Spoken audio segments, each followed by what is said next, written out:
बिस्मिल्लाहिर्रहमानिर्रहीम। अस्सलाम वालेकुम। 7 जनवरी का आगाज़ हो गया है। बुध के दिन का अडयाला जेल के बाहर से धरना ख़त्म कर दिया गया है, लेकिन वहाँ से जाते हुए जो गुफ्तगू की है महमूद खन्ना चकज़ई साहब ने, और उस जाने से पहले जो आखिरी उनकी गुफ्तगू थी, उससे पहले उन्होंने जो गुफ्तगू की और अल्लामा राजा नासिर अब्बास साहब ने गुफ्तगू की, वो ख़ासी अहम थी। एक तो उन्होंने जाते जाते ये तहरीक इंसाफ के वर्कर्स को चैलेंज दिया है कि उन्होंने कहा है कि अगर आप इमरान खान से मोहब्बत करते हैं और अगर आप इमरान खान की बहनों की इज़्ज़त रखना चाहते हैं और अगर आप चाहते हैं कि इमरान खान साहब से उनकी बहनों की मुलाकात हो, तो अगले मंगल को कम अज़ कम 10,000 PTI के वर्कर्स को और पाकिस्तान के लोगों को जो है वो अडयाला के बाहर आना चाहिए। और इसके अलावा जो मुज़ाकरात हुए उसमें पुलिस ने कहा कि यकीन दहानी कराई कि वो पूरी कोशिश करेंगे कि अगले मंगल को इमरान खान साहब की उनकी बहनों से मुलाकात हो जाए। और अलीमा खानम साहबा ने कहा कि इस बार तो हम अल्लामा साहब की और चकज़ई साहब ज़ाहिर है उन्होंने कहा कि वो हमारे लिए आए, हम उनके बहुत मशहूर हैं और हम इनकी वजह से हम उठ के जारी हैं, लेकिन अगली बार ये वाटर कैनन भी चलाएंगे और हमें चक्री जाकर ड्रॉप करेंगे, तब भी हम वापस अडयाला के बाहर आ जाएंगी। Enough is enough.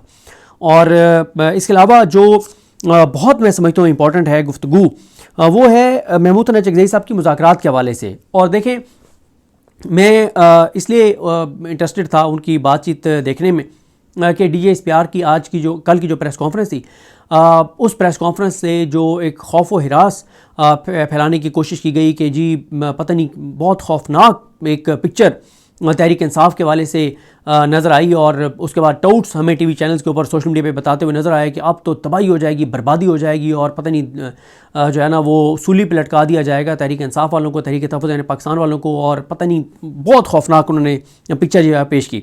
लेकिन मैंने जो महमूद खन्ना चकज़ई साहब को देखा, अल्लामा राजा नासिर अब्बास साहब को देखा, उनको पहले से ज़्यादा पुरअज़म देखा, उनको पहले से ज़्यादा कंपोज देखा, उनको पहले से ज़्यादा जो है वो पुरएतमाद देखा, और वो बड़े क्लियर हैं कि क्या करना है। और वो बहुत ही इंपॉर्टेंट चीज़ें हैं जो उन्होंने बयान की हैं। एक तो महमूद खन्ना चकज़ई साहब ने कहा कि किस चीज़ के मुज़ाकरात, अगर एक शख्स आपके घर का सामान चोरी करके ले जाए तो उससे यही बात होगी ना कि आप सामान वापस करो। उन्होंने कहा हमारी फ़ौज से कोई दुश्मनी नहीं है, लेकिन और हम चाहते हैं कि पाकिस्तान की फ़ौज मजबूत फ़ौज हो, हम चाहते हैं कि पाकिस्तान की इंटेलिजेंस एजेंसीज मजबूत हो, लेकिन जैसे बाकी मुल्कों की फ़ौजें गुजारा करती हैं, हम भी चाहते हैं कि हमारी फ़ौज गुजारा करे, यानी आइन के अंदर रहते हुए जो उसकी काम है वो करे। उन्होंने कहा हाँ, मुज़ाकरात होंगे सियासी पार्टियों के साथ। और क्यों होंगे? क्योंकि वो ये कहते हैं कि सियासी जमातों के साथ इस चीज़ पे मुज़ाकरात होंगे।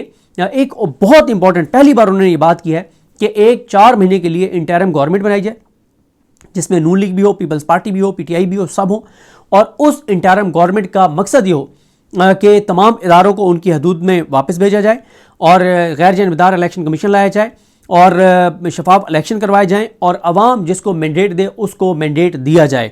और उन्होंने एक बार फिर पॉलिटिकल पार्टीज़ को कहा है कि तुम्हारे पल्ले कुछ नहीं रह गया। उन्होंने नवाज शरीफ की गैरत जगाने की कोशिश की है कि शायद मियाँ नवाज शरीफ की जो सियासी गैरत है वो जाग जाए, और उन्होंने नाम लेके मियाँ नवाज शरीफ का कहा है कि सियासतदानों के पल्ले कुछ नहीं रह गया। आप लोगों की जो हैसियत और औकात है वो पूरी दुनिया को नज़र आ रही है। अभी भी आपके पास मौका है कि सियासतदान आओ, सारे सियासतदान एक जगह पे बैठ जाते हैं, एक नया चार्टर साइन करते हैं। मुल्क इस वक्त इन हालात का मुतहम्मिल नहीं हो सकता जो कुछ पाकिस्तान के साथ किया जा रहा है। और उन्होंने कहा कि इस वक्त खित्ते के हालात जंगी माहौल बना हुआ है, और जिस तरह की अफगानिस्तान के हवाले से लबो लहजा इस्तेमाल किया जा रहा है ये पाकिस्तान के हक में नहीं है। और उन्होंने कहा कि सबको तौबा करनी होगी। और उन्होंने कहा कि 8 फरवरी के हवाले से उन्होंने लोगों को कहा, पाकिस्तान के लोगों को कहा कि आप में से हर एक जो है वो जाए अपने पड़ोसियों को कहे, अपने साथ जो दुकानदार हैं उनको कहे, जो ट्रांसपोर्टर हैं उनको कहें, आप खुद भी 8 फरवरी को कोई भी घरों से ना निकले, अपनी दुकानें बंद रखें, अपनी गाड़ियां सड़कों पर ना लाएं। 8 फरवरी को हड़ताल करनी होगी, जो पाकिस्तान के लोगों का मैंडेट छीना गया है उसके ऊपर एहतजाज करना होगा। उन्होंने ओवरसीज़ पाकिस्तानियों को कहा है कि पूरी दुनिया में यौम स्याह मनाया जाएगा। पाकिस्तान के अंदर लोगों को कहा है कि हर एक हमारा नुमाइंदा बन के जाके लोगों को दावत दे। और मैं परसों देख रहा था अहमद बोबक ने जो स्पीच की, उस स्पीच में उन्होंने ओवरसीज़ पाकिस्तानियों को कहा है कि हर ओवरसीज़ पाकिस्तानी रोज़ाना 8 से 10 लोगों को कॉल करें। और अहमद बोबक ने उनको ये कहा कि आप कॉल करके और अपने जो पाकिस्तान में आपके रिश्तेदार हैं, दोस्त हैं, जानने वाले हैं, उनको कहें कि 8 फरवरी को अगर उनकी कोई दुकान है तो वो दुकान मत खोलें, अगर उनकी गाड़ी है तो गाड़ी सड़क पर ना लाएं, और 8 फरवरी की हड़ताल को कामयाब करवाएं। क्योंकि पंजाब हुकूमत भी इसके लिए पूरा जोर लगा रही है, गाड़ियाँ जो है वो फ्री चला रही है, रिक्शे फ्री चला रही है, और पता नहीं क्या कुछ ये फ्री करेंगे उस दिन ताकि लोग निकलें, ये इसके नाम पे, बसंत के नाम पे। अच्छा, उन्होंने महमूद तनैज़ी साहब ने कहा कि जो रिक्शे वाले हैं उनसे हम मिलेंगे, जो टैक्सी ड्राइवर हैं उनसे हम मिलेंगे और सबको कहेंगे एहतजाज एहतजाज एहतजाज। उन्होंने कहा कि इस वक्त जो अमेरिका धमकियां दे रहा है, इसराइल धमकियां दे रहा है ईरान के हवाले से, अगर वो ईरान पर हमला करते हैं तो क्या हम अमेरिका का साथ देंगे? अगर हम अमेरिका का साथ देंगे तो फिर पाकिस्तान के अंदर खाना जंगी शुरू हो जाएगी। और उन्होंने कहा हम फौज से हमारी कोई लड़ाई नहीं है, लेकिन फौज अगर अपने आईनी मैंडेट से तजावुज़ करेगी तो हम फौज का रास्ता रोकेंगे। और उसके बाद अल्लामा राजा नासिर अब्बास साहब ने गुफ्तगू की। उन्होंने कहा कि मुल्क नहीं चल रहा, जिनको पाकिस्तान पर मुसल्लत किया गया है, इनको पाकिस्तान के लोगों ने मुस्तरद किया है, इनको अवाम इनसे नफरत करती है। उन्होंने कहा कि नौजवानों में बहुत गुस्सा है और उन्होंने कहा कि हम जो बात कर रहे हैं उसमें क्या गलत बात है। हम कह रहे हैं कि आइन पर अमल दरामद करवाओ, मुतफिका आइन होना चाहिए, मुतनाज़ा आइन नहीं होना चाहिए, अवाम को हकूक मिलने चाहिए, इंसानी हकूक होने चाहिए, अदलिया आज़ाद होनी चाहिए, मैंडेट का एहतराम होना चाहिए, वोट के जरिए हुकूमत बननी चाहिए, पार्लियामेंट बालादस्त होनी चाहिए, आइन सुप्रीम होना चाहिए। उन्होंने कहा इसमें से बताएं कौन सी बात जो है वो गलत है। और उन्होंने कहा कि इन लोगों को इदराक नहीं हो रहा कि अवाम इनके साथ नहीं है, अवाम इनसे कितना नफरत करती है। उन्होंने कहा पहले तो हम इनको चोर, डाकू और लुटेरे कहते थे, करप्ट कहते थे, अब तो IMF भी इनको कह रहा है कि ये करप्ट लोग हैं। उन्होंने कहा ये ऐसे मुल्क को लूट रहे हैं जैसे नाउ और नेवर है, कि अब अगर ये ना लूट सके तो कभी नहीं लूट सकेंगे, ये मुसलसल मुल्क को लूट रहे हैं, कमज़ोर कर रहे हैं। उन्होंने कहा कि जिनको जो इतने उनकी क्रेडिबिलिटी ख़राब है और उनकी चोरी डकैती और लूट मार उनकी मशहूर है कि कोई इनको 20 बकरियां इनके पास अमानता ना खड़ी करे, और 25 करोड़ लोग इनके रहमो करम पर छोड़ दिए गए हैं, जिनको कोई 20 बकरियां भी उनके हवाले अमानता ना रखवाए। उन्होंने कहा इनकी बातों में तजाद है। और उन्होंने कहा ये जिस तरह की गुफ्तगू करते हैं उसमें उन्होंने कहा एक मुहावरा है जिसका मफहूम यह है कि ये ऐसी इनकी ऐसी बातें हैं कि वो बातें अगर किसी जवान बेटे पर रोने वाली माँ को भी वो बातें सुनाई जाए तो वो भी हंस पड़े। यानी एक मुहावरा है, एक मिसाल है कि ये ऐसी मतलब मजाक वाली बातें करते हैं कि ऐसी ये गुफ्तगू करते हैं कि वो बात, अगर वो जो एक मुहावरा है कि किसी जवान बेटे पर रोने वाली माँ को सुने वो भी हंस पड़े। यानी ऐसी इनकी जो है वो अजीबो गरीब बातें।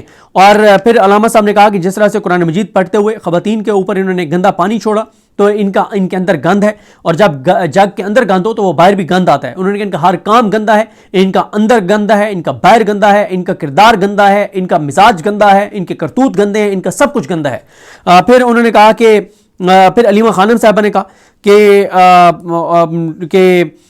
ये अब लोगों, अलीमा खानम साहब ने कहा कि तहरीक चल पड़ी है, लोग निकलेंगे, इमरान खान को रिहा करवाएंगे।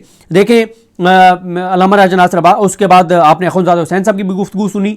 जुमेरात को तहरीक तहफ़्फ़ुज़ पाकिस्तान की जो क़यादत है वो लाहौर रवाना हो रही है। पहले यही प्लान था कि जब सोहेल आफरीदी साहब जो हैं वो, क्योंकि इन दिनों में वो कराची के विज़िट पर होंगे तो ये लाहौर ना जाएँ ताकि पूरी कवरेज एक ही फोकस रहे। लेकिन फिर इन्होंने ये एक तो कोई शायद महमूद तनैज़ी साहब का उसके बाद इवेंट भी है, दूसरा इनका ये था कि क्योंकि टाइम ऊपर कम रह गया है 8 फरवरी में, तो इसलिए ये चाहते हैं कि ज़्यादा से ज़्यादा जगहों पे जाएं, क्योंकि अभी ये लाहौर जा रहे हैं, उसके बाद फिर गुजरांवाला का भी प्लान है, उसके बाद फैसलाबाद का भी प्लान है, साउथ पंजाब का भी प्लान है, तो टाइम कम है, मुकाबला सख्त है। और पूरा फोकस अल्लामा साहब ने और महमूद तनैज़ी साहब ने लोगों को कहा कि आप 8 फरवरी के रखें। उन्होंने कहा कि बातचीत होगी तो 2 चीज़ों पर होगी, या मैंडेट ये वापस करेंगे या नए इलेक्शन के ऊपर बात होगी, इसके अलावा तीसरी किसी चीज़ पर बात नहीं होगी। बड़ा वाजे कर दिया है महमूद तनैज़ी साहब ने। तो बहरहाल जी देखते हैं अब चीज़ें कैसे आगे बढ़ती हैं, लेकिन गुफ्तगू उन्होंने बहुत इंपॉर्टेंट की है। कोई वो खौफज़दा नहीं थे प्रेस कॉन्फ्रेंस के ऊपर, कोई वो परेशान नहीं थे, और कोई उनके अज़म के अंदर उनके कोई मतलब उनका जो उनके इरादे हैं उनके अंदर कोई मैंने ऊंची नीच नहीं देखी, कोई घबराहट नहीं देखी, और वो बड़े क्लियर हैं कि सड़कों पर निकलना होगा और सड़क पर निकल के और इस हुकूमत को जो है वो घर भेजना होगा। या 2 ही चीज़ें, या वो कहते हैं कि हम टेम्परेचर इतने ऊपर ले जाएंगे कि इनको बामानी बातचीत पर तैयार कर देंगे। वो 3 तरह की है। एक, वो सियासतदानों को कह रहे हैं कि एक नया चार्टर बनाते हैं जिसमें सियासतदान साइन करते हैं, हम इमरान खान के दस्तखत तुम्हें करवा के देंगे कि तुम्हें इमरान खान उल्टा नहीं लटकाएगा, तुम्हें फांसी नहीं चढ़ाएगा। हाँ, आइन और कानून के अंदर रहते हुए जो एहतसाब होगा वो तो हमारा भी होगा, आपका भी होगा। लेकिन अगर आप समझते हैं कि इमरान खान आएगा और कोई ऐसा कानून बना देगा कि आप लोगों को चौकों और चौराहों पर फांसियाँ देगा और लटकाएगा, जो इस वक्त पाकिस्तानी कौम के जज्बात हैं, तो वो कह रहे हैं कि इमरान खान से हम दस्तखत करवा देंगे कि किसी पॉलिटिकल पार्टी के साथ ये वाली कानून साजी ना करे, इस तरह की चीज़ ना करे कि इनको उल्टा लटकाया जाए चौकों और चौराहों पे, और इनको जो है वो इनको पब्लिकली इस तरह के इनके साथ जो है वो सलूक किया जाए। तो आइन और कानून के दायरे के अंदर रहते हुए जो चीज़ें होंगी एहतसाब वो सबका होगा, लेकिन कोई ऐसी चीज़ नहीं करेगा जिसको आप समझते हैं कि आपके साथ जुल्म होगा। और बाकी वो बार बार पुकार रहे हैं सियासतदानों को, नवाज शरीफ की सियासी गैरत को जगाने की कोशिश कर रहे हैं, उसके ज़मीर पर दस्तक दे रहे हैं कि तुम्हारे उसके सोए हुए ज़मीर को जगा रहे हैं कि अभी भी वक्त है, सियासतदान बैठ जाओ वरना किसी के हाथ कुछ नहीं बचेगा। पाकिस्तान इस वक्त बहुत ही ज़्यादा जो है वो क्राइसिस का शिकार हो चुका है। तो बहरहाल जी देखते हैं अब चीज़ें कैसे आगे बढ़ती हैं और जो भी सूरत हाल होगी आपको आगाह करेंगे।